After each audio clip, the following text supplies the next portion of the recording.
Bom, bom dia a todos e todas. Vamos dar início aqui, então, ao segundo dia de... É o segundo ou terceiro? Bom, acho que é o último, o terceiro dia, ou também conhecido como último dia da escola da AKB, tá? E hoje com a aula do Ricardo Suma, que é professor da UFRJ, tá? O currículo dispensa mais apresentações, e eu vou passar a palavra para ele. Então, Ricardo, pode começar assim que você quiser. Muito obrigado aí pelo convite. Foi muito bom aí já conversar um pouquinho com vocês antes aqui da apresentação, atualizar um pouco, né, as nossas vidas aí nesse tanto tempo que a gente não se vê pessoalmente, né? Eu agradeço, então, esse convite, é um grande prazer fazer uma aula aqui na Escola da AKB, né, que tantas pessoas, tantos temas interessantes já foram discutidos, então eu vou falar hoje um pouco sobre inflação, conflito distributivo e um pouco sobre a distribuição de renda, de uma perspectiva, né, da inflação de custos e do conflito distributivo. Estou compartilhando minha tela aqui, acho que está tudo certo, né? Tá tudo certo, a gente consegue ver. Obrigado. Bom, então a aula vai ser basicamente teórica, né? No final vou tentar falar um pouquinho de experiências históricas, usar um pouco esse arcabouço de uma maneira bem geral, assim, né, para analisar períodos de inflação alta ou baixa e mudanças em termos de distribuição funcional da renda, né, entre lucros e salários, tá? Essa aula que é muito baseada, na verdade, sim, a gente tem um curso na pós-graduação, chama Macroeconomia da Demanda Efetiva, que essa aula eu tentei condensar 2 aulas, né, de 3 horas e pouco cada uma, em uma aula aqui. Obviamente que muita coisa vai ficar explicações muito por cima, né? A gente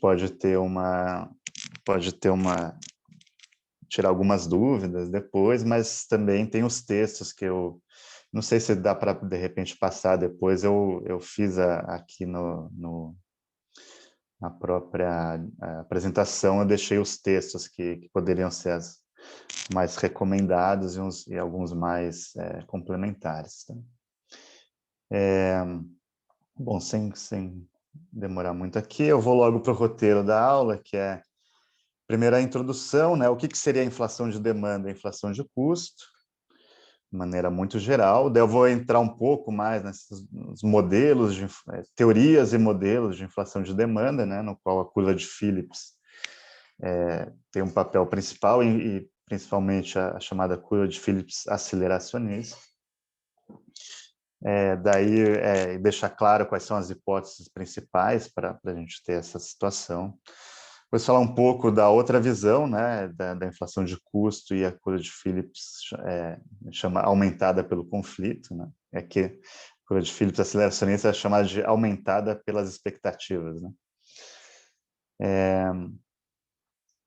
Falar um pouquinho, né, de como as experiências de dinâmica inflacionária em diversos países e padrões de distribuição podem ser pensadas, né, de maneira muito geral, usando esse arcabouço da inflação de custo. E falar, por último, assim, que seriam políticas, né, possíveis ou já pensadas para alguns autores para lidar com a inflação de conflito. Tá bom? Então, vamos começar aqui.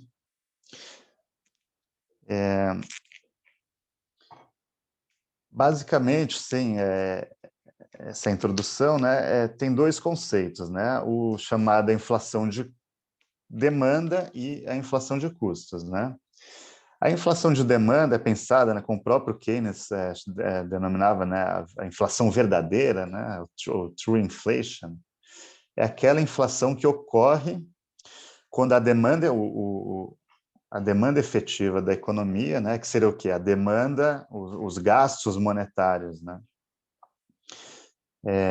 agregados, denominados no preço de oferta, né, dividido pelo preço de oferta, quando essa demanda efetiva fosse maior que o produto potencial da economia, né? Ou o produto de pleno emprego, ou o produto de plena capacidade, tá? Então, assim, quando não é possível produzir mais para atender a demanda, tá? A demanda em termos reais, né? O que vai acontecer isso? Os preços vão aumentar, vai ter uma escassez, né, de produtos, os preços vão aumentar justamente para reequilibrar essa demanda, né, como ela é determinada aos preços de oferta. Quando os preços sobem, né, os preços de oferta sobem, eles reduzem a demanda para adequar ela novamente ao produto máximo dessa economia, né? E aí essa inflação de demanda, nessa via do Keynes, ela tenderia a se autocorrigir, né? Porque uma vez que se tenta gastar mais do que é produzido numa economia, os preços aumentam justamente para adequar novamente essa demanda, né, ao máximo que pode ser produzido. Então, é difícil você pensar num processo inflacionário, né, assim, à primeira vista, né, dado por isso, porque você teria mecanismos automáticos de evitar essa inflação de demanda. Nessa visão mais keynesiana, né, a inflação, essa true inflation, ela tenderia a ocorrer muito mais em poucos episódios do que ser uma explicação para toda a inflação da economia, né? Até porque, assim, a não ser que toda hora você tente botar a demanda efetiva acima do produto potencial, é difícil explicar um processo inflacionário com algo que tende a se corrigir, né? E a inflação de custos, né? Na verdade, não. A inflação de custos quer dizer o seguinte: qualquer nível de atividade, né, inclusive, principalmente, aqueles abaixo, onde a demanda efetiva está abaixo do produto potencial, ou do produto de plena capacidade, ou do produto de pleno emprego, os preços de produção, ou os preços de oferta, começam a aumentar. Tá? E aí isso parece mais compatível, qualquer motivo que esses custos comecem a aumentar, a qualquer nível de atividade, parece ser mais compatível com um processo inflacionário do que essa inflação de demanda, né, que só ocorre quando você tenta produzir acima do produto máximo. Tá? Então, passando essa introdução, eu vou tentar explicar como então que nos modelos neoclássicos, né, essa inflação de demanda, que por essa visão assim, né, tenderia a ser algo mais episódios isolados, ela passa a ser o núcleo da explicação da dinâmica inflacionária. E depois eu tentar mostrar por que não faz tanto sentido e tem uma explicação, né, a partir dessa visão da inflação de custo, que pelo menos, do meu ponto de vista, parece fazer um pouco mais de sentido com uma explicação mais geral da inflação em economias capitalistas. Bom, a história aqui da curva de Phillips, né, como vocês devem conhecer, devem ter lido aí nos manuais, né, sempre tem aquela introduçãozinha. Começa com o Phillips, né, tem um artigo lá de 1958. Ele faz, né, o artigo é muito baseado numa relação empírica entre o nível do desemprego, né, a taxa de desemprego, e variações dos salários nominais, né? Então, seria a inflação de salários e a taxa de desemprego. Ele usa lá, faz um exercício lá para o Reino Unido e tenta tirar conclusões sobre essa relação. Tem um debate, né, se existe alguma teoria, né, no próprio artigo do Phillips, né? Alguns, por exemplo, o Solow acha que sim, existe uma teoria já meio de escassez, uma teoria neoclássica no Phillips. Outros autores heterodoxos, por exemplo, Antonella Palumbo, acha que existe, mas seria uma teoria mais institucionalista e ligada a poder de barganha, muito mais próxima a ideia da inflação de custos. Outros, como Tobin, acham que não tem nada de teoria, é só uma relação empírica que precisava de alguma teoria, né? Mas, passando um pouco desse debate, na verdade, assim, tem um parágrafo sobre o que seria a teoria e é de uma maneira muito simples, né? O que acontece é que o Lipsey interpreta meio que o Tobin, dizendo assim, não tem nenhuma teoria no Phillips, nós vamos colocar uma teoria. Qual seria essa teoria da curva de Phillips? Seria o seguinte, os salários nominais só vão variar se houver um desequilíbrio no mercado de trabalho neoclássico, né? Então, o que seria aquele ponto de variação zero dos salários nominais, né, onde a curva de Phillips, lá do Phillips, cruza o gráfico, né, seria o ponto em que haveria escassez de trabalho, né? Então, se você tentar produzir um desemprego mais baixo, você vai gerar inflação salarial, né, em termos nominais. Então, é o primeiro a tentar racionalizar a ideia do Phillips em termos neoclássicos, de mercado de trabalho neoclássico, né? E o Friedman, né, de maneira correta, né, do ponto de vista neoclássico, vai falar, bom, mas na verdade o mercado de trabalho neoclássico não é em termos de salário nominal e desemprego ou emprego, é em termos de salário real e emprego, né? E aí, na verdade, os desequilíbrios no mercado de trabalho, né, vão levar a mudanças do salário real e não nominal, tá? E aí que entra a tal da curva de Phillips aumentada pelas expectativas, né, porque vem da variação do salário nominal em relação à inflação esperada, né? E aí, se o salário nominal é igual à variação de preço, né, você tem uma curva de Phillips em que a inflação é igual à inflação esperada, mais os desequilíbrios no mercado de trabalho que ele entende como desequilíbrios entre uma taxa natural de desemprego e a taxa de desemprego corrente. Tá? Então, essa curva de Phillips, que a gente conhece hoje, né, chamada aceleracionista, ela vem dessa racionalização, né, neoclássica do mercado de trabalho, no qual hiatos aqui do desemprego, né? Então, a diferença do desemprego e a taxa natural de desemprego levariam à variação, não só na inflação, como na variação da inflação. Tá? Isso porque essa curva aqui, né, de maneira muito geral, tá? Outros autores fizeram versões mais complicadas, tipo Robert Gordon, ele tem a tal da curva triangular, que tem mais defasagens, tem mais choques, etc. Mas, de maneira muito geral, tem alguns princípios que estão por trás dessa curva aceleracionista. O primeiro é essa incorporação completa, né? Então, quando o Friedman coloca salários reais respondem a desequilíbrios no mercado de trabalho, ele está dizendo que os trabalhadores conseguem incorporar toda a inflação esperada. Tá?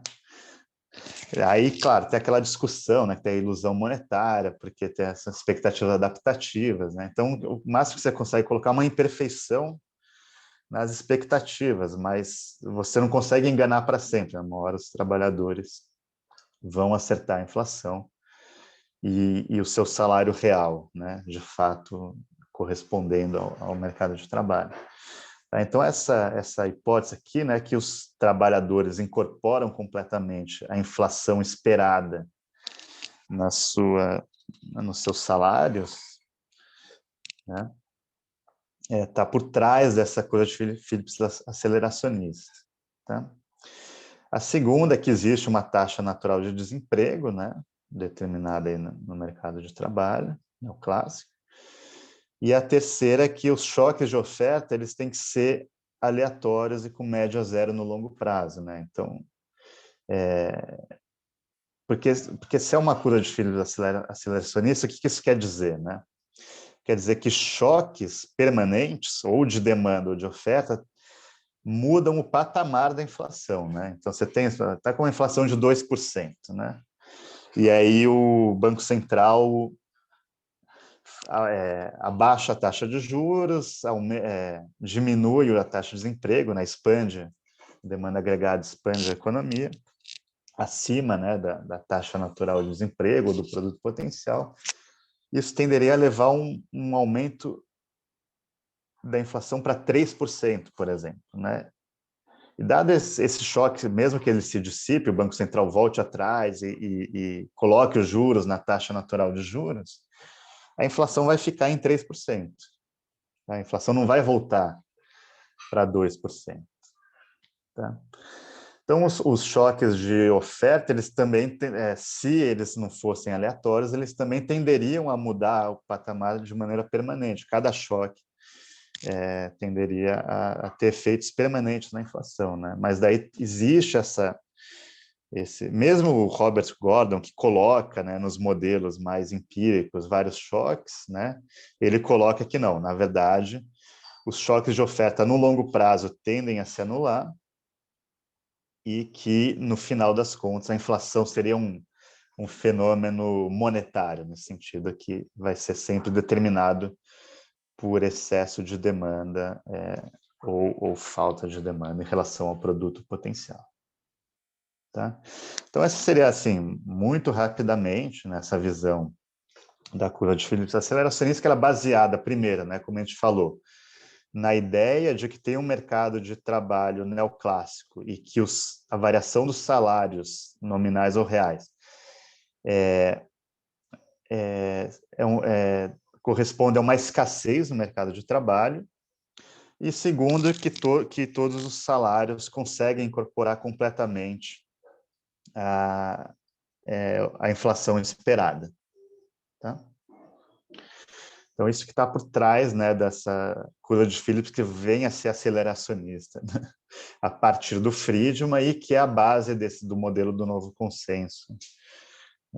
Em termos muito gerais, aqui a gente sabe que existem, né, milhões de versões alternativas desse modelo, né?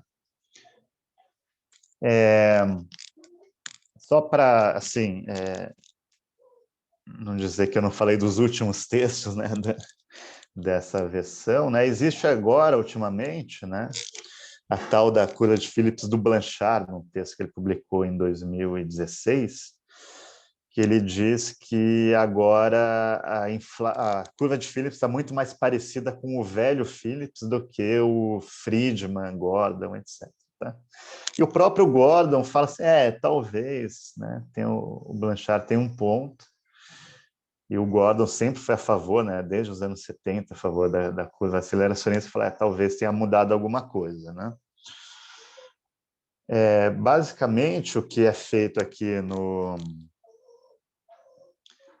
Blanchard é manter as mesmas hipóteses, né, do mercado de trabalho neoclássico, incorporação completa e choques aleatórios no longo prazo, né? Ainda existe uma taxa natural de desemprego, mas aqui no Blanchard as expectativas são ancoradas, né? Então elas nem são aquelas expectativas do tipo forward looking, né, expectativas racionais que olham para frente, nem são expectativas adaptativas que olham para trás e geram aquela dinâmica aceleracionista que a gente falou. Tá? As expectativas são exógenas, no sentido que não importa o que aconteça com a economia,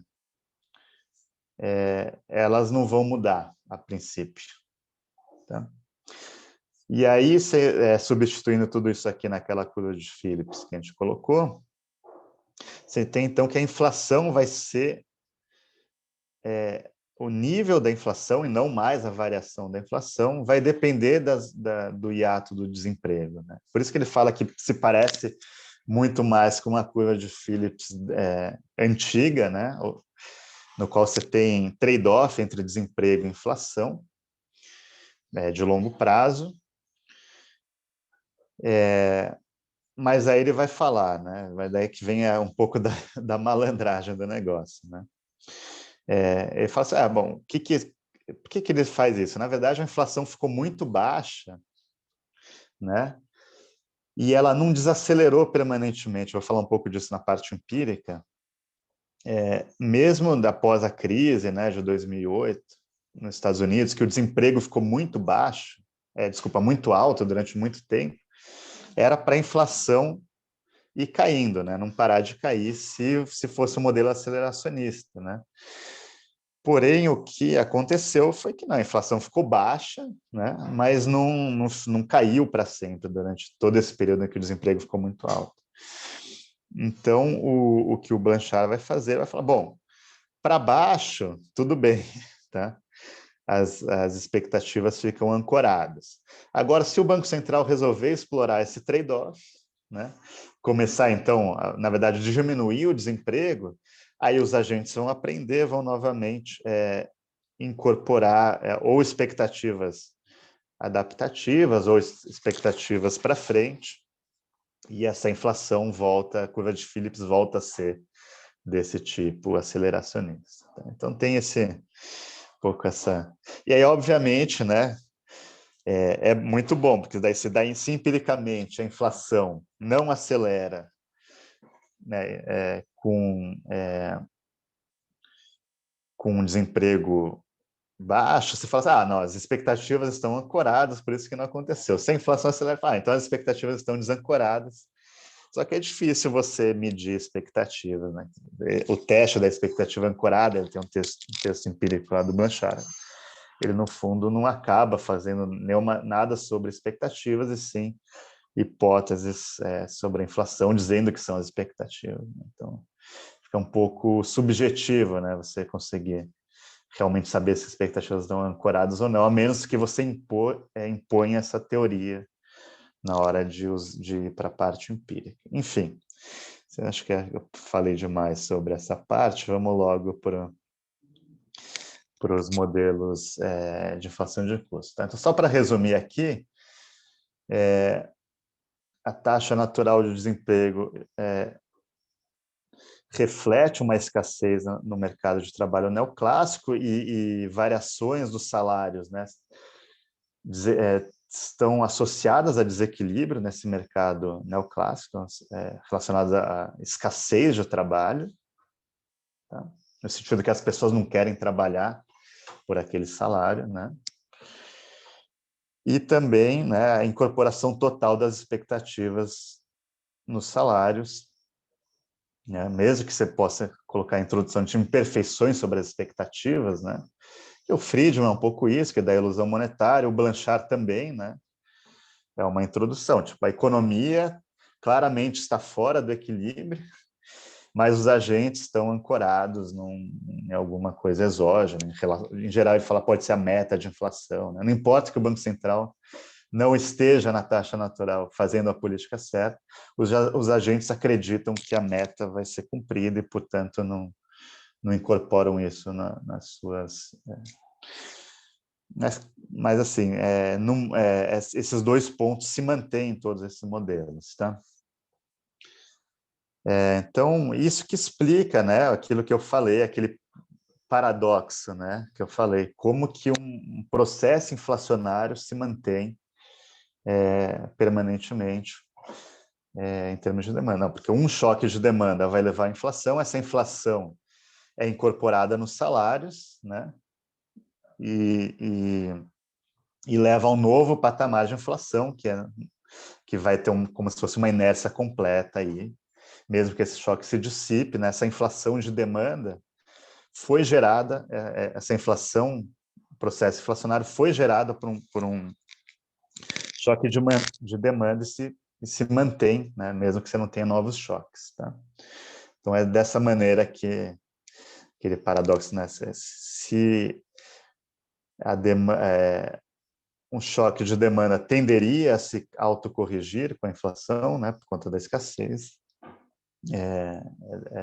Você precisa de todas essas hipóteses, né, esses mecanismos neoclássicos, para manter essa inflação a inflação como sendo apenas explicada, né, no longo prazo como um fenômeno monetário, como nós chamamos. De alguma maneira, tem um banco central que fez tentou botar a economia acima do pleno emprego, e isso vai ficar para sempre aí, na memória inflacionária. Tá? Bom, passando aqui, rapidinho, um segundo.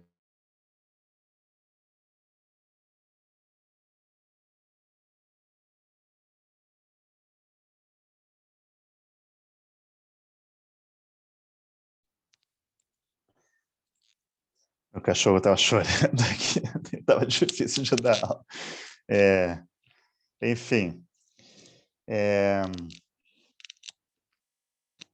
aqui é um pouco o roteiro do que eu vou falar sobre inflação de custos, são muitas coisas, né? Ao contrário da teoria neoclássica, existe um modelo mais consensual, né? Que a gente vai ver que tem muitas versões de modelos de inflação de custo e conflito, e não existe assim algo que até mesmo como livro-texto, algo para passar, né? Como o que tem, né? Então eu vou introduzir vários elementos aqui, né? E pensar como colocar vários fatores dentro de um modelo de inflação de custos que saiam um pouco saiam bastante, né, daquela versão neoclássica. Então eu vou falar um pouco, né, como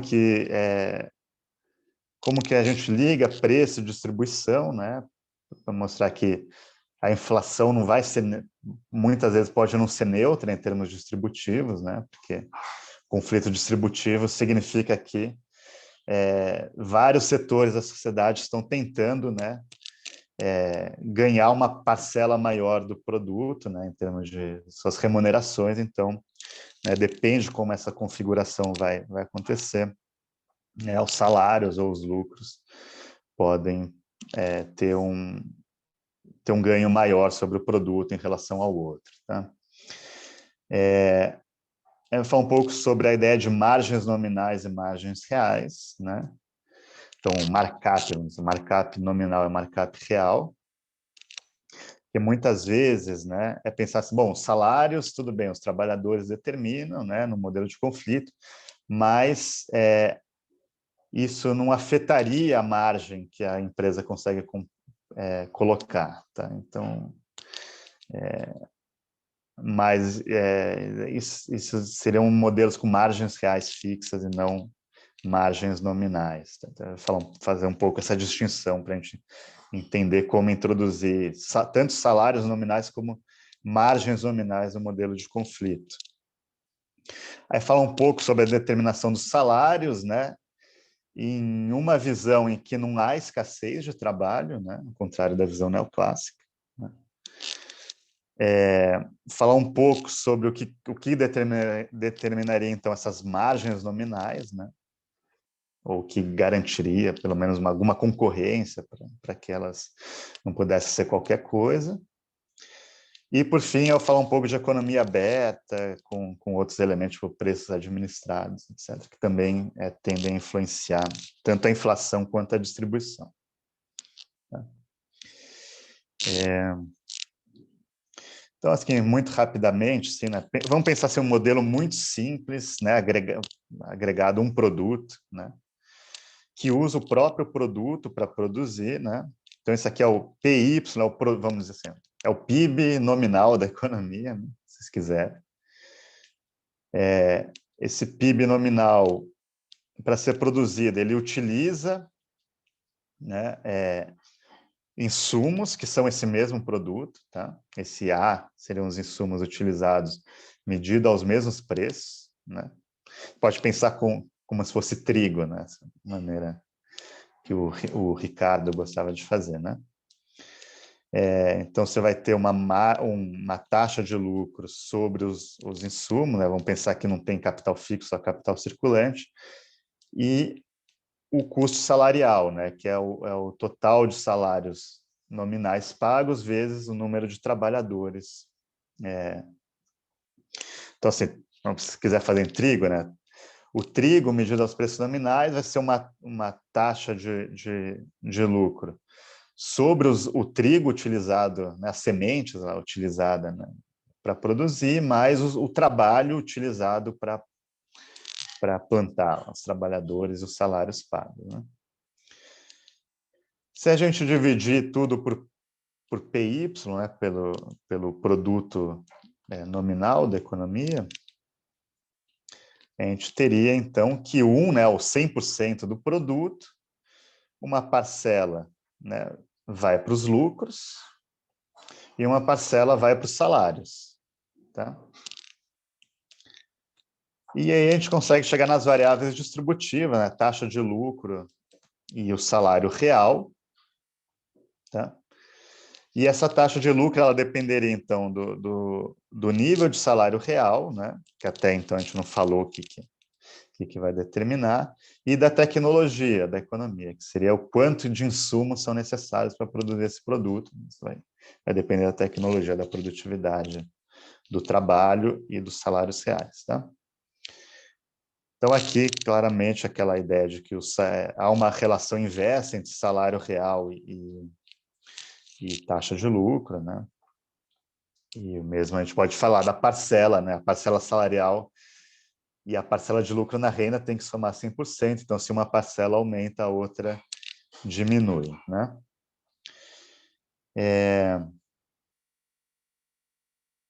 Então, só para deixar claro que, então, no final das contas, o que determinar esse lucro real ou o salário real vai ter consequências distributivas, né? Se o conflito distributivo conseguir afetar essas variáveis, né? A gente consegue ver aqui que tem consequências distributivas para a economia.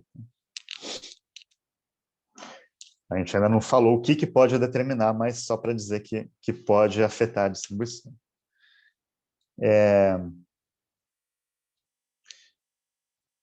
O segundo ponto aqui é essa distinção entre margens nominais e margens reais de lucro, margens de markup, né?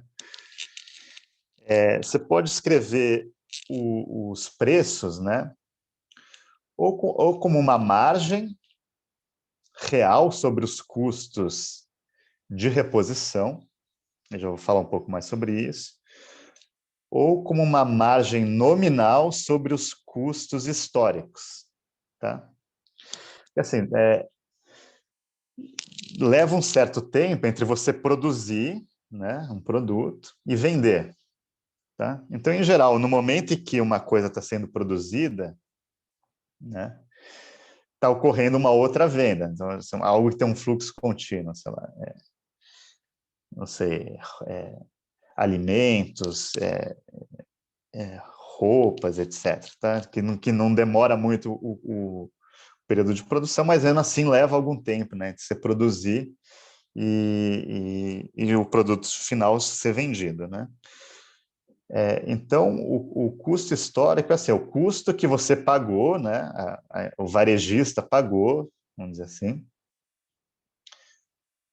ele vai vender, né, ele comprou, sei lá, uma Coca-Cola um mês atrás, vai vender hoje, e isso ele vai aplicar uma margem sobre o custo que ele pagou, né? Ele vai, sei lá, comprou por 10, vendeu por 20, né?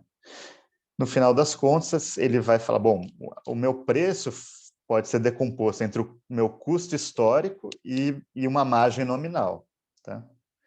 Ele comprou a Coca por 10, custo histórico, botou uma margem de 10, né? Então, 100%, né, no caso, a margem nominal.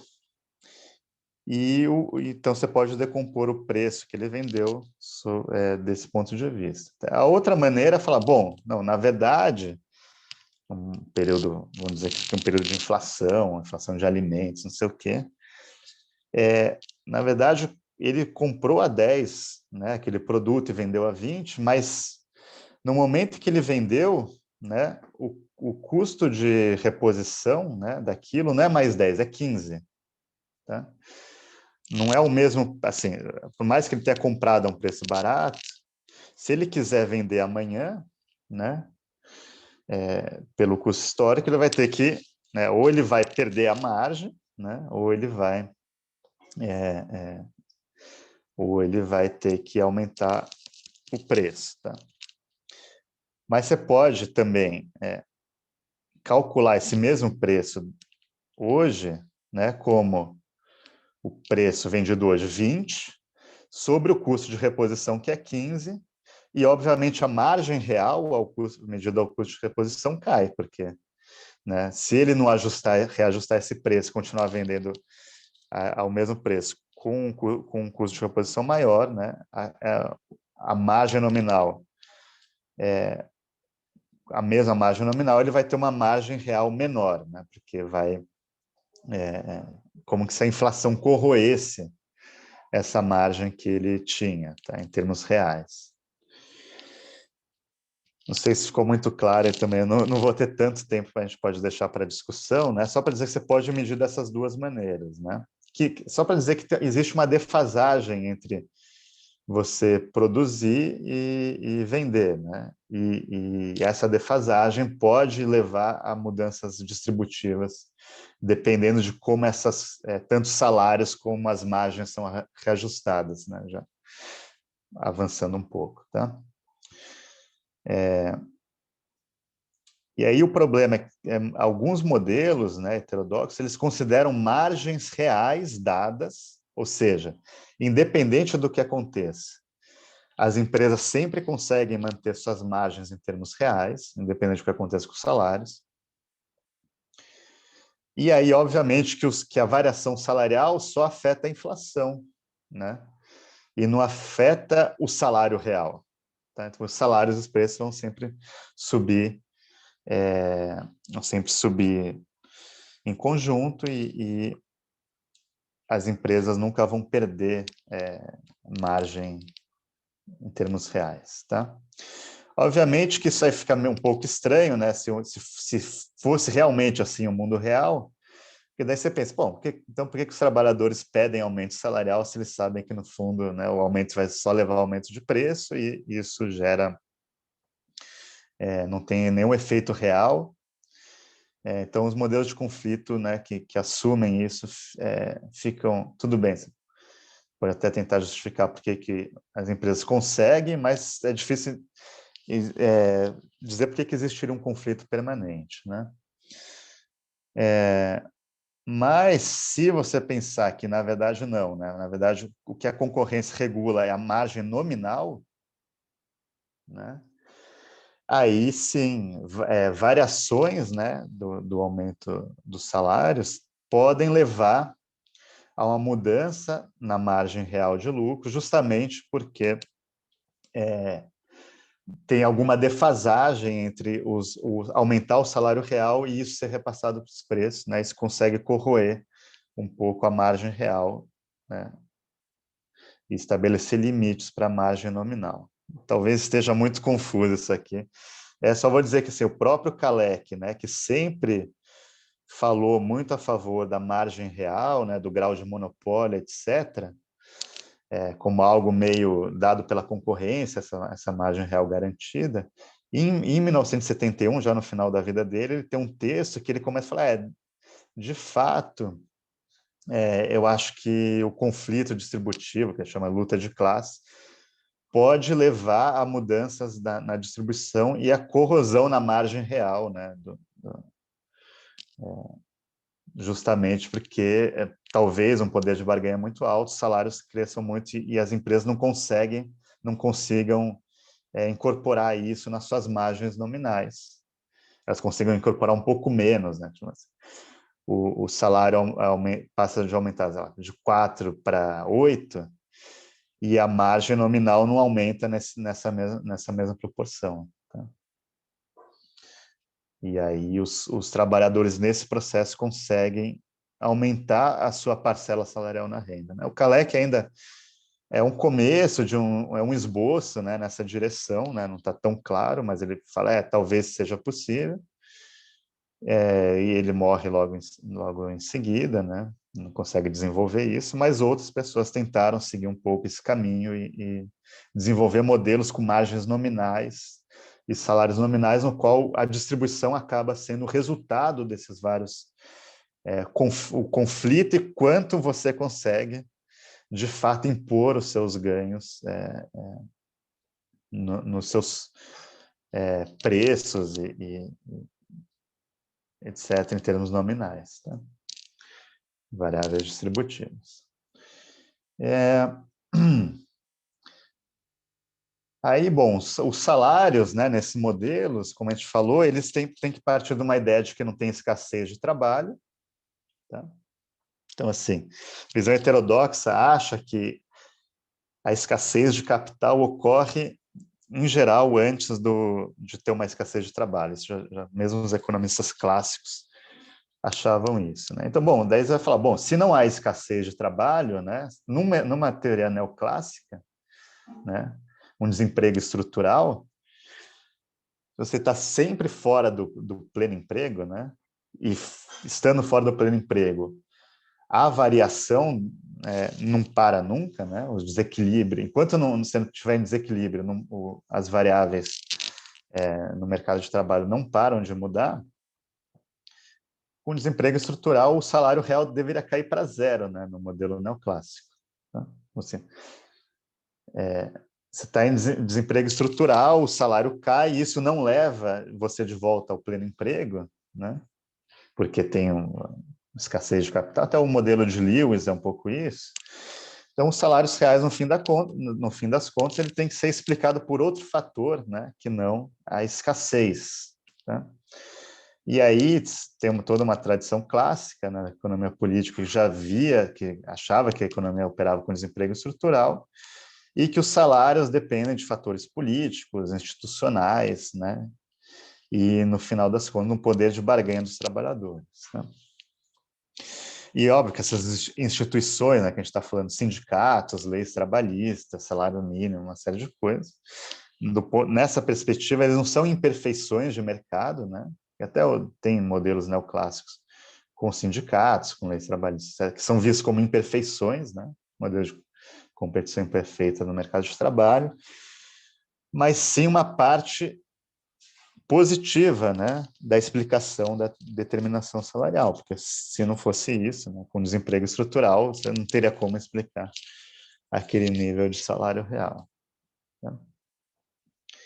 Então, o primeiro ponto de abandonar aquela visão neoclássica é considerar que você não está em situação de escassez de trabalho. E só para dar um exemplo, assim, né, mesmo assim, o Brasil, aquele período lá que os salários começaram a crescer, né, no período do final do governo Lula, começo do governo da Dilma, todo mundo fala, porque está em pleno emprego, por isso que os salários estão crescendo, né? Mas por essa visão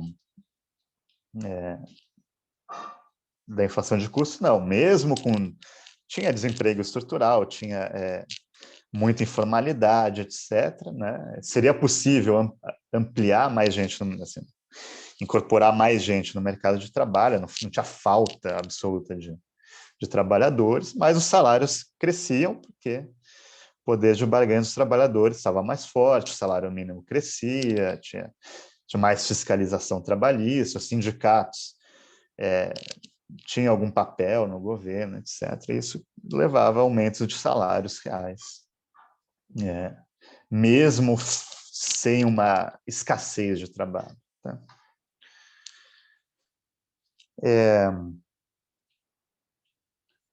Que talvez eu tenha que falar muito rapidamente, né? Existem alguns modelos heterodoxos, principalmente da tradição do Rawlstorn, Stockhammer, da Carlin e do Sousa, que são modelos mais marxistas ou neocalequianos, né? Isso quer dizer, que veem, né, esse fato, né, desemprego estrutural, mas eles têm uma NAIRU, né, uma taxa natural, uma taxa de desemprego que gera inflação, aceleração da inflação, né, se você não tiver nela. Ou seja, se as demandas dos trabalhadores, dos capitalistas não forem consistentes, isso vai gerar um processo de aceleração da inflação. E só com uma taxa de desemprego mais alta, né, que diminua, então, né, os salários desejados pelos trabalhadores, levaria a uma inflação estável. tá? Só que aqui esses modelos, eles abandonam aquela primeira ideia neoclássica de desemprego, de escassez, né? Tem desemprego estrutural, mas aqui os salários conseguem incorporar toda a inflação esperada, tá? Então, você tem aquela mesma dinâmica inflacionária, claro que contada com uma história heterodoxa, tá? Mas aqui sempre vai ser sempre um conflito não resolvido vai levar a um processo de aceleração da inflação e não um processo inflacionário. A maneira que pensei lá no trabalho que eu fiz recentemente é o seguinte: não, na verdade, não necessariamente toda a taxa de desemprego, né, diferente de uma Nairu vai levar à aceleração da inflação. Então, vai ter casos em que a economia, né, mesmo com poder de barganha, mesmo com desemprego baixo, tenha uma inflação mais alta, com uma curva de Phillips tradicional, e casos em que, aí sim, se o conflito for muito acirrado, né, você pode ter um processo inflacionário. Então, esse caso da Nairu heterodoxa seria um caso limite de um conflito muito acirrado, tá? Então, a ideia, assim, desse modelo proposto é dizer que a variação dos salários nominais dependem,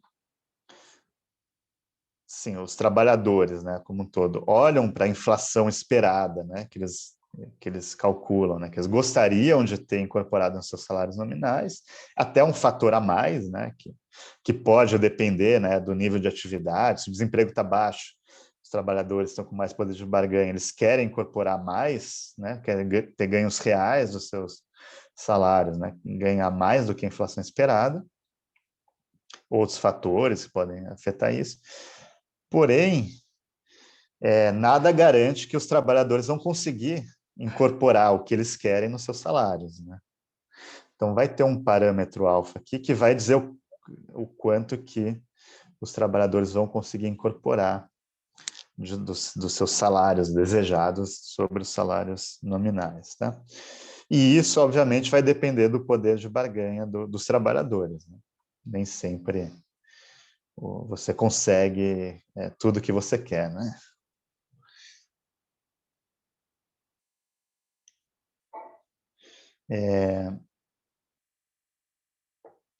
Então, essa curva de Phillips, se esse alfa for menor que 1, ou seja, se no agregado, né, os salários nominais não conseguirem incorporar 100% da inflação esperada, mais um fator aqui de conflito, você teria uma curva de Phillips muito parecida com a do próprio Phillips, né?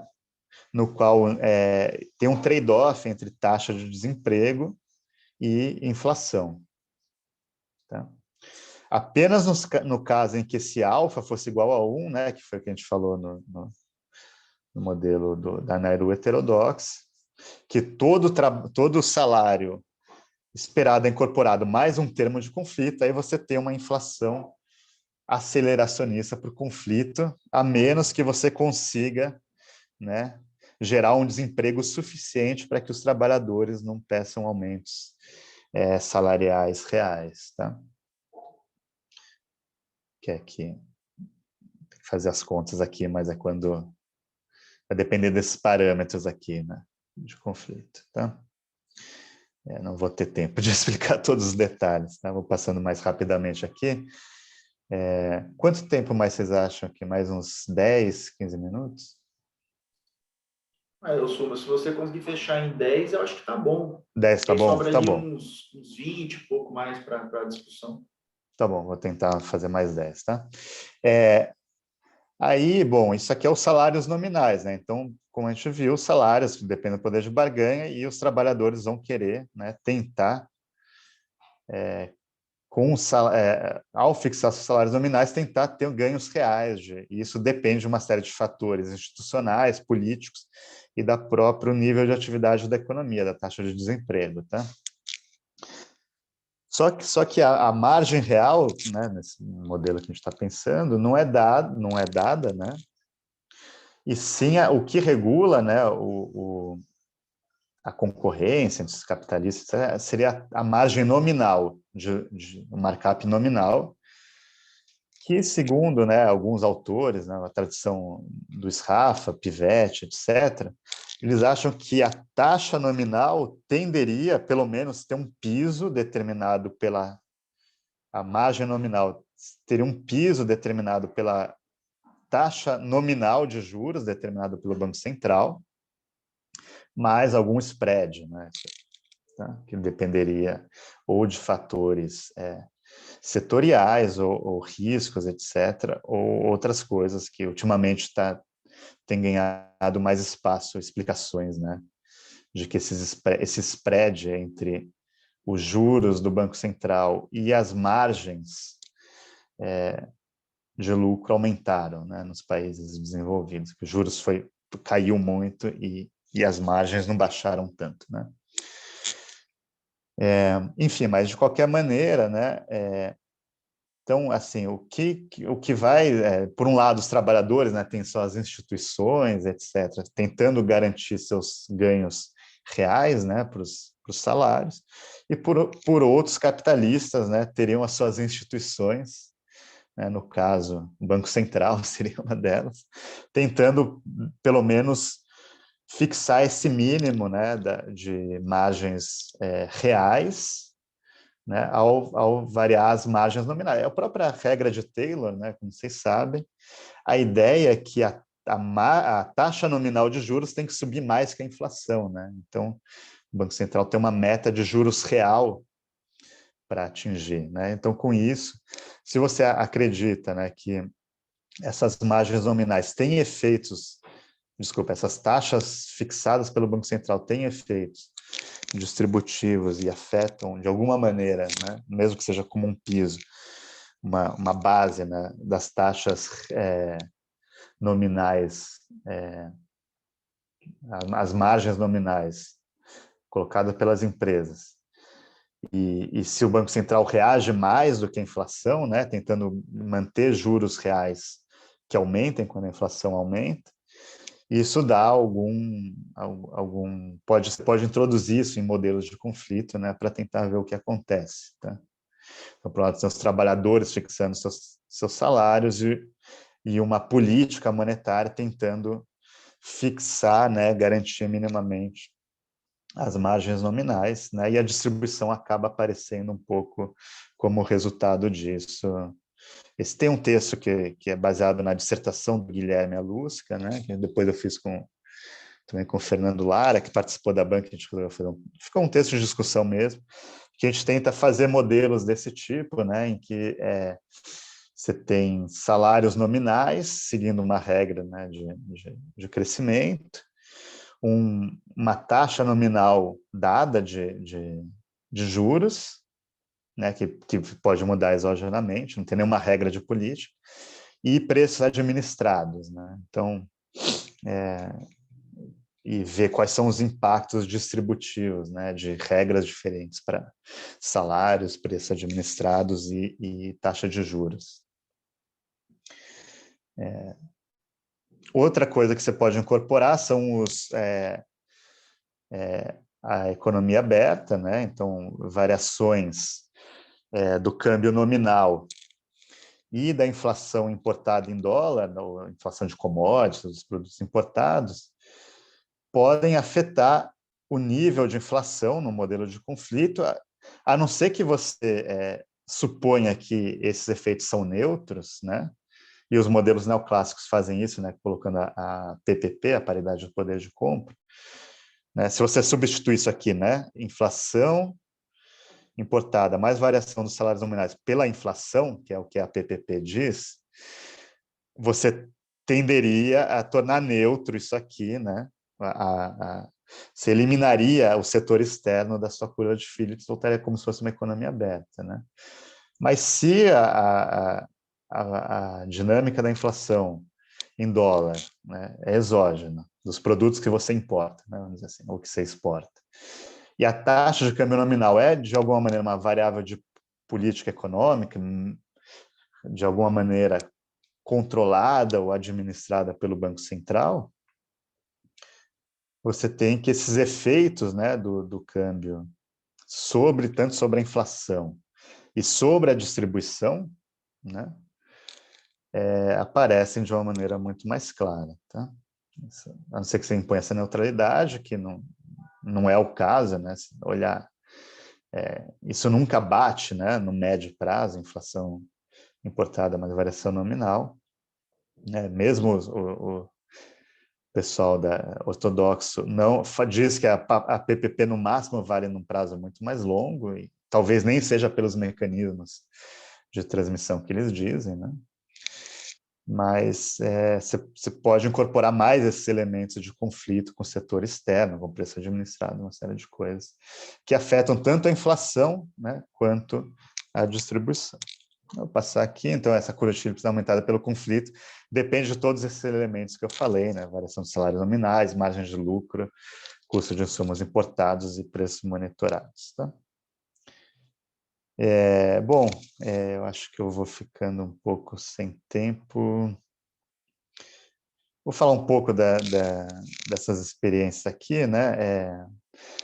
Pós-Segunda Guerra, alguns autores heterodoxos usaram um pouco esse arcabouço, né? O Caldor, em 76, ele vai falar da inflação rastejante, que seria uma inflação até 68, né? Que era uma inflação relativamente alta, porém não explosiva, que derivava de reajustes dos salários dos trabalhadores com sindicatos fortes e sindicatos que conseguiam espalhar esses salários para todos os setores da economia, com setores que tinham uma produtividade muito baixa, né?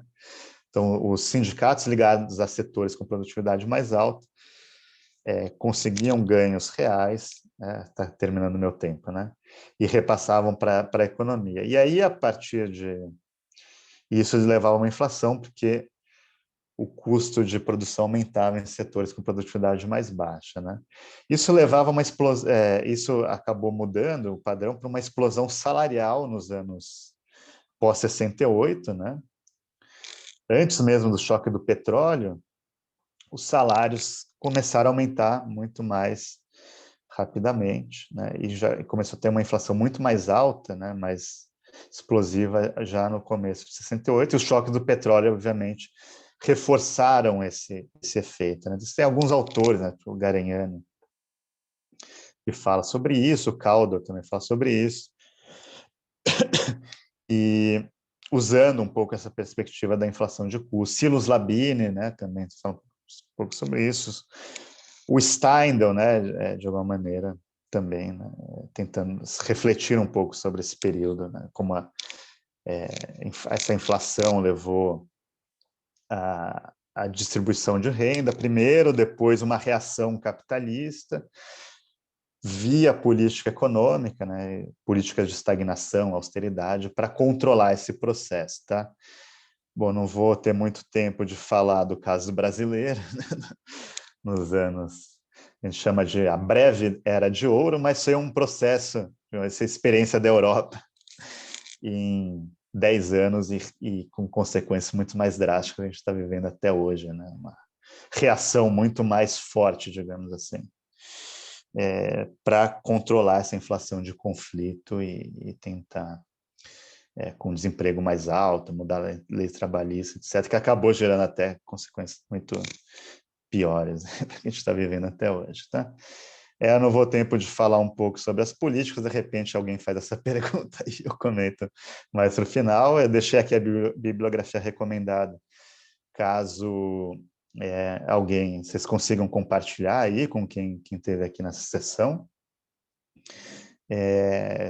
que daí tem muito mais detalhes sobre esses milhões de textos e coisas que imagino que muita gente não tenha tido contato, né? Uma visão minoritária dentro da heterodoxia, então talvez nem todo mundo conheça.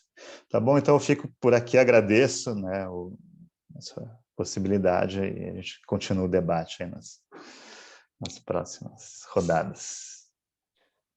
Ok, Ricardo, muito obrigado pela apresentação. Eu acho que foi muito proveitosa, eu gostei bastante, acho que foi claro, didático, né? Espero que o pessoal também tenha aproveitado tanto quanto eu.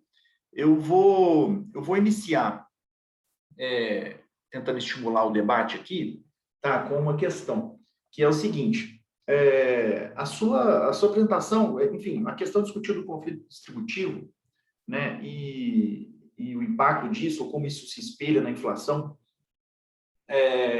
em oposição, aí, digamos, aos modelos mais convencionais, eu fiquei pensando uma coisa aqui que eu até queria, é uma pergunta mesmo, porque, enfim, eu não tenho acompanhado tão de perto mais a literatura sobre inflação,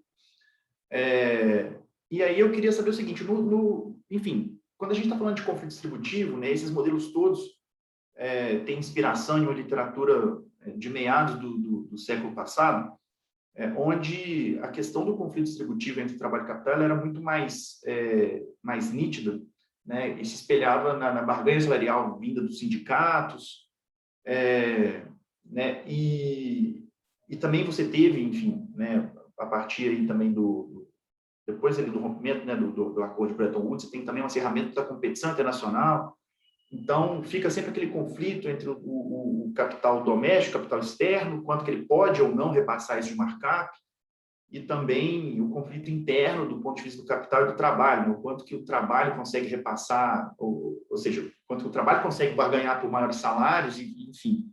Então, você tem todos esses vários conflitos. Agora, pensando do ponto de vista do contexto atual, né, que você tem aí, bom, crise de 2008, aí você tem, nos países avançados, você tem um aprofundamento do processo de mecanização do trabalho, né? Um aumento do grau de informalidade também muito grande, e aí você tem o quê? Você começa a ter, enfim, também em função do acirramento da competição internacional, comércio internacional, isso tem um impacto direto sobre o desmembramento dos sindicatos, né? Um processo que já começou, na verdade, desde lá enfim, do fim da União Soviética, tá? Que isso já começa.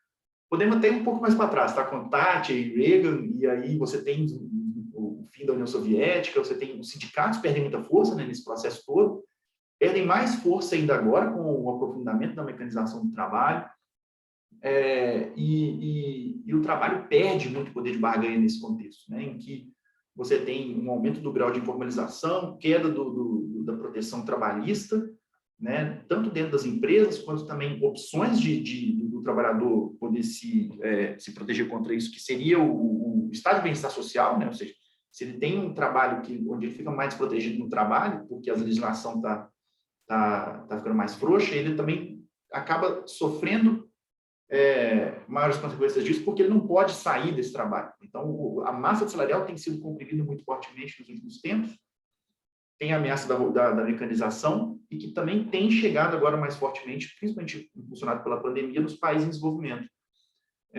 Como que fica?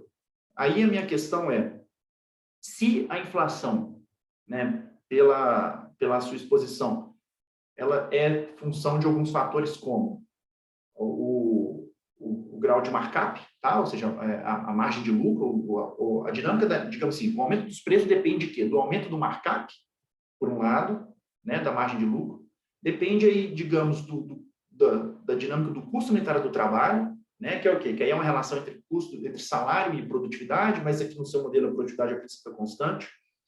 E um terceiro fator, que seria um fator externo, que é o quê? Que é o custo unitário dos bens importados, que aí, aqui no caso, assumindo uma relação de importados e capital constante, você tem isso determinado pelo câmbio, né?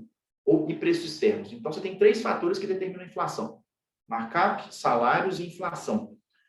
Em um contexto em que a perda digamos assim, do trabalho fica muito comprometida em função da perda de poder de barganha dos trabalhadores, como a gente ainda consegue continuar falando, por exemplo, sobre inflação de conflito distributivo, ou seja, será que o conflito distributivo já não está... Aí eu estou fazendo um advogado do diabo aqui, tá? Será que o conflito distributivo já não foi resolvido do ponto de vista de que o capital já massacrou o trabalho e não tem mais conflito? Com o processo de mecanização também se avançando, de onde que vem a inflação, né, nesse contexto? por que a gente ainda tem inflação se não tem, se a princípio o conflito distributivo entre capital e trabalho está muito desfavorável do ponto de vista do trabalho e muito favorável do ponto de vista do capital. Então eu jogo aí não sei se eu fui claro, foi uma pergunta muito geral, mas eu queria saber como que, então, para ser mais específico, se você conhece ou como tem, e se tem sido pensado essa questão dessa perda do conflito distributivo em termos de que uma perda do conflito, que é o trabalho, tem se enfraquecido muito, e quais as consequências disso para a teoria de conflito distributivo da inflação. Como que faz? Será que a Coleta gente... mais? Ou eu ia... responde essa Eu primeiro? vou, assim, eu acho que a minha pergunta foi meio ampla, tá? Eu acho que... E eu abri aqui no chat também para o pessoal fazer pergunta, então acho que você pode responder a Eu minha, vou enquanto isso respondendo eu vou coletando rapidinho. aqui. Isso, na verdade, é um slide que eu também pulei aqui, Rafael. o Juliano colocou também uma no Para falar bate-papo. do Não sei se último você viu. slide, né? O Juliano colocou? Peraí, deixa eu ver aqui. Então, Juliano, se puder falar um pouco sobre o caso Brasil a partir dessa abordagem, seria bacana. Ok, então, as duas. E se eu puder assim, também emendar uma Fábio, já faz então um vai, bloco, tá? A Fábio. minha Já faz os dois, tá bom. Não, a acho minha... que o... você vai fazer também? não, que Porque aí você já o responde em Fábio, bloco.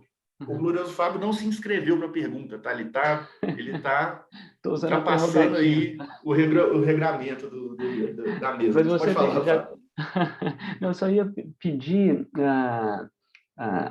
Suma, que você trouxesse alguma discussão sobre se existe, né, dentro da literatura que você abarca, formas de resolução do conflito distributivo que tanto causa a inflação quanto acaba culminando no processo de piora de distribuição de renda e novo processo de inflação, tá?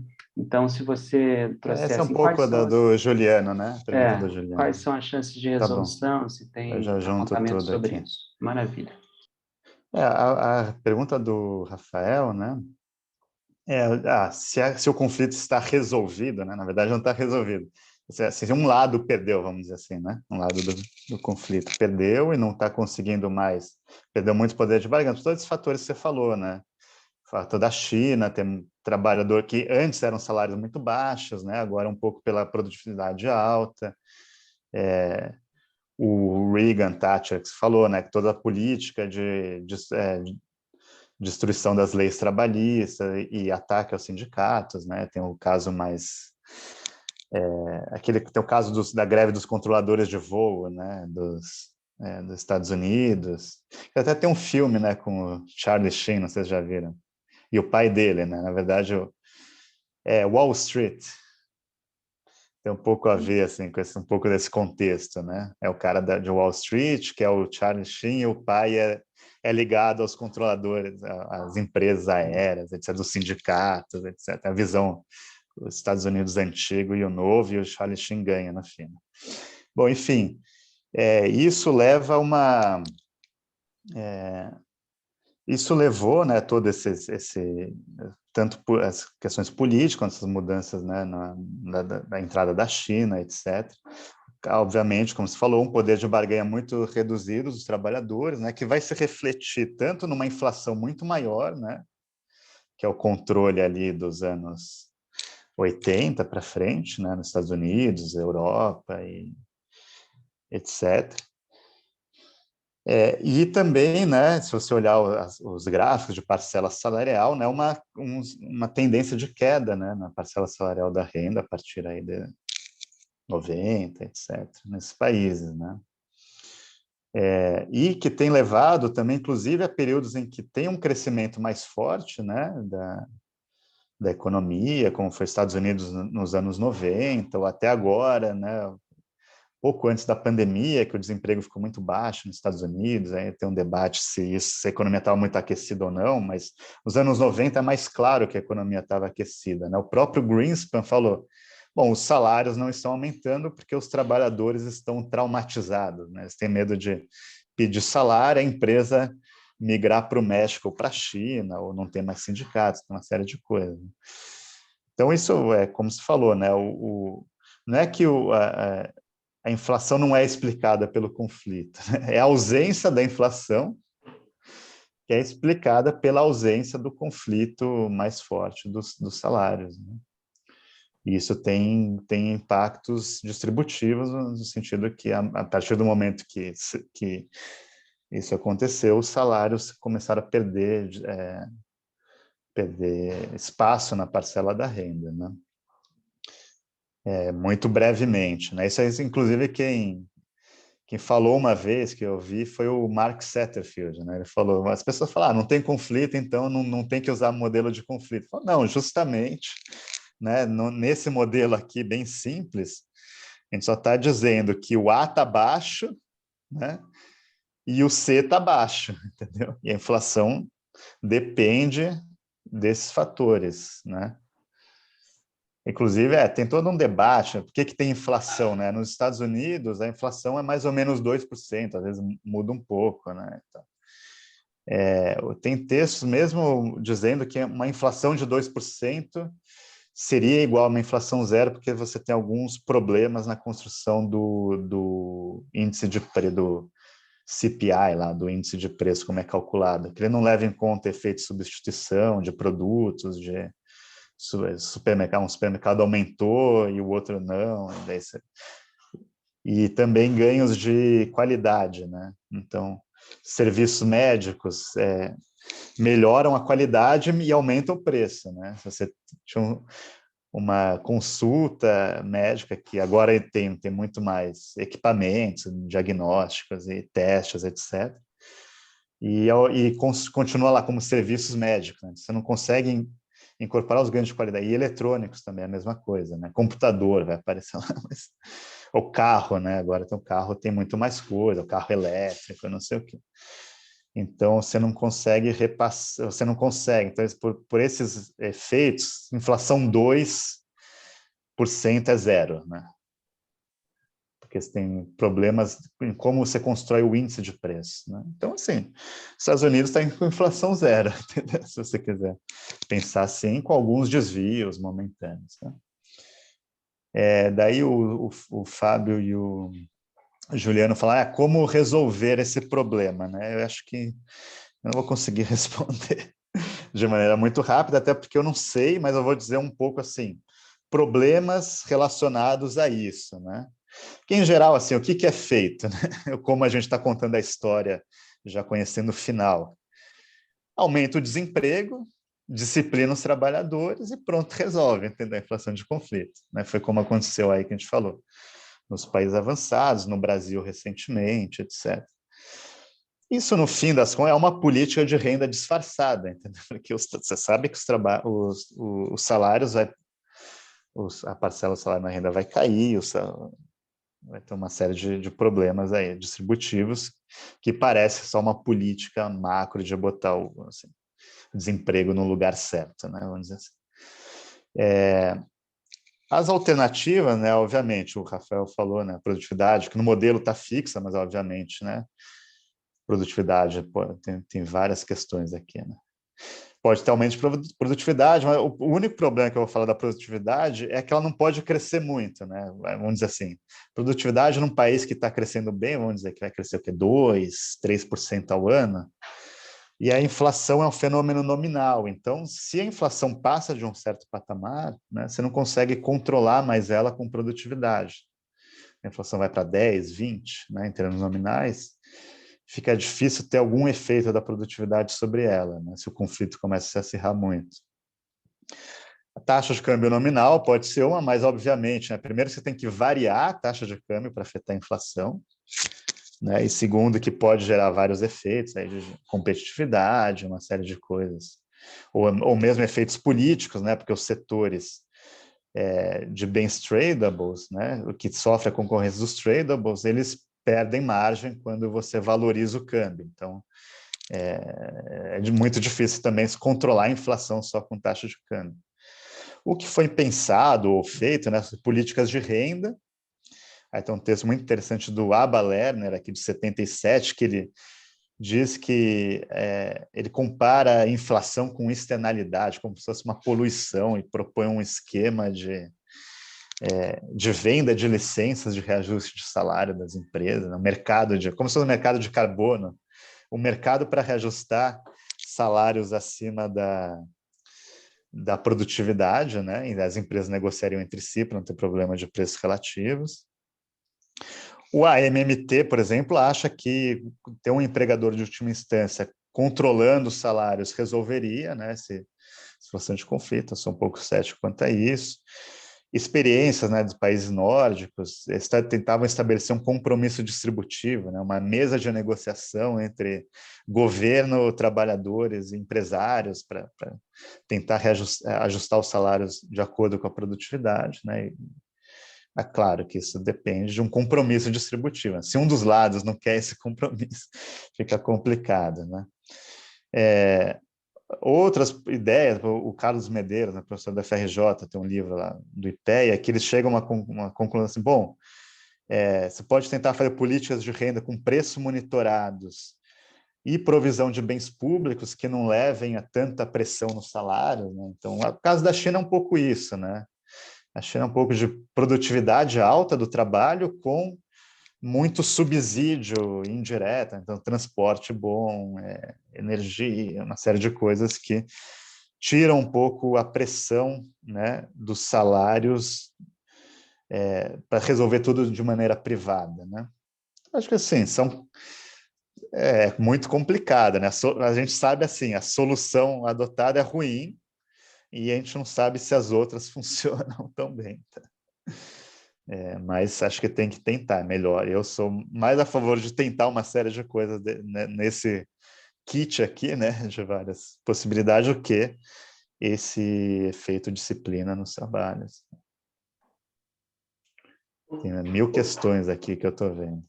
Ok, cara. Então, eu vou ler, tá? Mas acho que, como as questões são um pouco extensas, talvez vale a pena você consultar aqui também, tá? A primeira pergunta... Então, são 3 perguntas, tá? A primeira pergunta do Theo é: como pensar a hiperinflação brasileira à luz dessas ideias? É possível? Essa é uma pergunta sobre a hiperinflação brasileira a partir do seu modelo. A Lilian perguntou: obrigada pela aula. Queria saber um pouco mais sobre as implicações sobre o crescimento da produtividade para o conflito. Por que, ao mesmo tempo, isso parece beneficiar as firmas, em termos de permitir maior margem de lucro, mas também parece diminuir o conflito caso as demandas sejam em termos reais? Relacionado a isso, você acha que faz mais sentido, quando pensamos em termos históricos ou concretos, que o conflito é em termos de margens, participações, ou em termos de salário real, que não são equivalentes quando há mudanças na produtividade?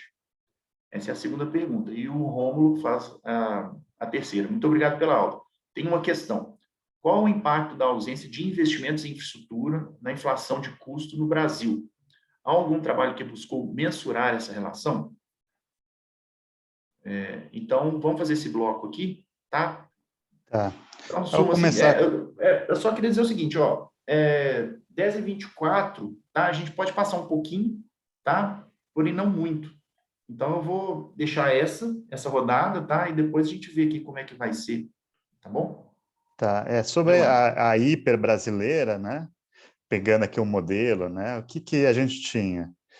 A gente tinha, primeiro, um período em que a gente tinha sucessivas crises de balanço de pagamentos, né? Falta de dólar, e no qual até você chegou basicamente assim quase a indexar a variação do câmbio nominal à inflação. Tá? Então, a inflação aumentava, o câmbio ia atrás, né? Ia repondo, né, esses aumentos de preço. Você tinha o choque de balanço de pagamentos, aumentava o câmbio e repassava para a inflação repassava para os salários, também era altamente indexados, né? E voltava para o câmbio que ia sendo reajustado de maneira nominal, e as próprias margens nominais também aqui, né, você tinha lá os mecanismos de... Fábio que deve saber melhor os nomes, né? OTN, ORTN, né? Os mecanismos de indexação das taxas nominais de juros, né, do overnight, etc., para garantir, porque você tem uma hiperinflação, né, de, sei lá, 100%, 1000% ao mês, que será 10, 20% ao dia, né? Se a taxa de overnight não for reajustada a cada período, você tem, ela tende a ser muito, o juros real tende a ser muito negativo, né?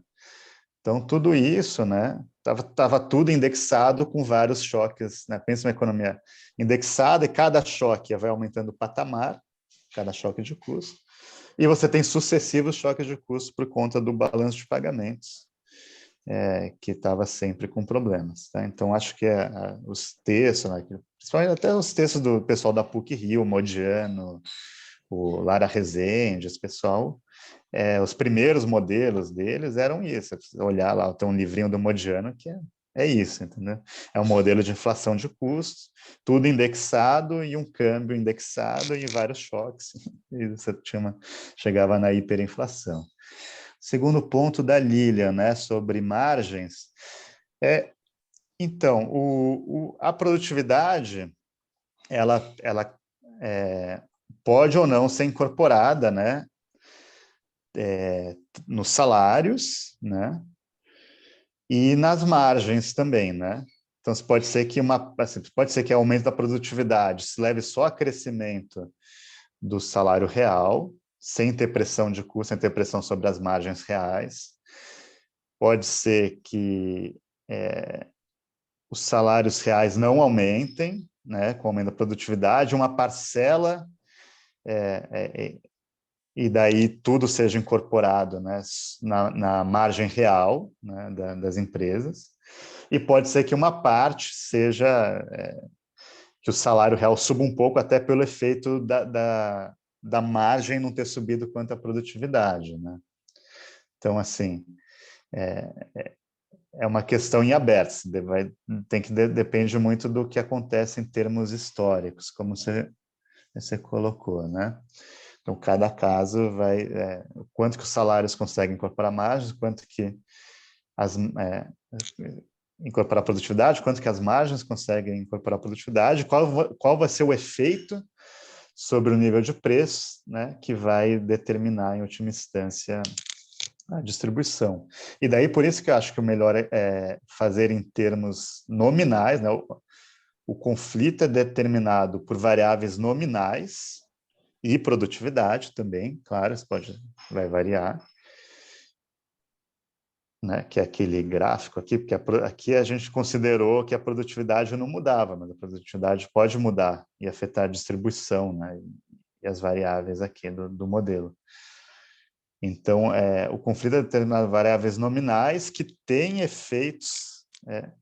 O resultado real é um resultado do modelo, né? E não algo que já está pré-determinado. É um pouco essa ideia. Tá? E a produtividade também vai refletir o quanto que ela afeta cada uma dessas variáveis nominais que estão dentro do conflito. Não sei se eu consegui responder, que é uma questão um pouco complicada, né? Acho que está pensando um pouco como levar em conta isso dentro de um modelo. E o Rômulo falou investimento em infraestrutura na inflação de custos. Eu não conheço nenhum trabalho que tenha feito isso. Acho que sim, né? Tipo, investimento, se consegue aumentar a produtividade, a gente pode pensar nesse sentido, né? A produtividade geral da economia, né? Poderia, se ele torna a produtividade muito baixa e tem conflito, seria mais difícil, ele poderia atuar aí, né? Nesse sentido, uma das ideias, né? Tentar aumentar a produtividade da economia com investimento público ou infraestrutura. Mas também não sei se teria que ser não um investimento em si, mas um processo, né? Porque sempre, quando a gente está falando de variação de preços, né? Tem toda essa questão de o que é nível de preço, o que é variação, o que é aceleração. Se a gente está pensando uma inflação alta por conta do conflito, você teria que ter um processo de aumento da produtividade todo ano, né? Então, a produtividade teria que ter uma taxa de crescimento mais alta A produtividade cresce 1%, você tem que levar ela a crescer 2% durante vários períodos, né? Aí eu também não sei literaturas de como que infraestrutura afeta a produtividade, se é mais permanente, se é o crescimento da produtividade, se é um efeito em nível. Eu tendo a pensar que é uma coisa meio descontínua, assim, né? É uma grande obra, tem um efeito grande sobre o nível da produtividade e depois não vai gerar um crescimento da produtividade para sempre, mas eu estou falando aqui assim, que eu imagino, né? Não tenho nenhum trabalho aqui que fale sobre isso. Tem mais questões, né? Tem mais uma questão aqui, tá, Ricardo, que é do Ezequiel, tá? E aí, bom, Ezequiel, porque em alguns países o conflito é mais acirrado que outros. Países mais ricos acomodam mais o conflito do que países mais pobres? Acomodam? Se Não, os... Ah, você entendeu ou não? Quer que eu repita? não, eu entendi. Eu acho que não tem uma regra muito clara, né? Como a gente falou, apareceu aí no pós-guerra, né, nos países avançados, um conflito mais acirrado. Aí, nos anos 2000, né, apareceu em vários países em desenvolvimento, ou subdesenvolvidos, como você queira chamar, aqui na América Latina, a gente viu as consequências, né, da reação a isso, né? Eu acho que é mais uma questão tanto histórica, né, quanto das instituições e das forças políticas que cada país, né. Eu não sei o que seria acomodar, não. Assim, os países avançados não acomodaram muito o conflito, né? Claro que sim. Os países avançados têm menos problemas de balanço de pagamentos, né? Então, não é que eles acomodam melhor o conflito, é que eles não têm mais outras fontes de choques, que nem tem aqui, né? Então, talvez seja isso.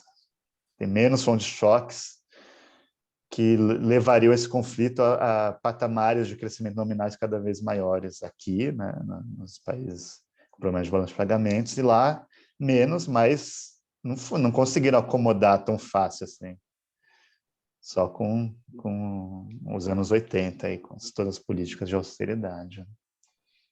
E não foi tão fácil também, né? A gente sabe que foi. Você vê as greves dos mineiros lá, não os mineiros que torce para o Cruzeiro, aqui no Rafael. Eu trabalhava nas minas lá do Reino Unido, o negócio pegou fogo, né? Então, também não é tão fácil assim, né? Acomodar esse conflito, mesmo que seja na força.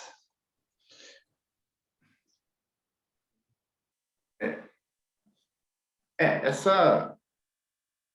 E aqui também, assim, no Brasil também. Outro dia até estava conversando com um amigo aqui, que falou assim: os ganhos do Lula foram pequenos, bastou uma canetada para mudar tudo. Um pouco menos, né? Tá falando assim, acomodou, foi duro também, né? Teve um monte de coisa aí, né? Digamos assim, foi um pouco fora da regra do jogo, vamos dizer assim, o pessoal pisou na linha, botou o dedo no olho, então não foi tão simples assim, né? Sempre tem uma reação, alguns têm mais, outros têm menos, né? Claro que os sindicatos mais fortes, né? Ou, mesmo na América Latina, né? As reações muito mais fortes em outros países, quando coisas desse tipo acontecem, do que aqui, né? Então, mas também não diria que foi assim tão tranquilo, entendeu? Quebrou um monte de empresa, né? Empresas importantes, pessoas que eram importantes no país, mudou todo o cenário político, quem são os atores. Assim, não diria que é sempre uma coisa simples, suave.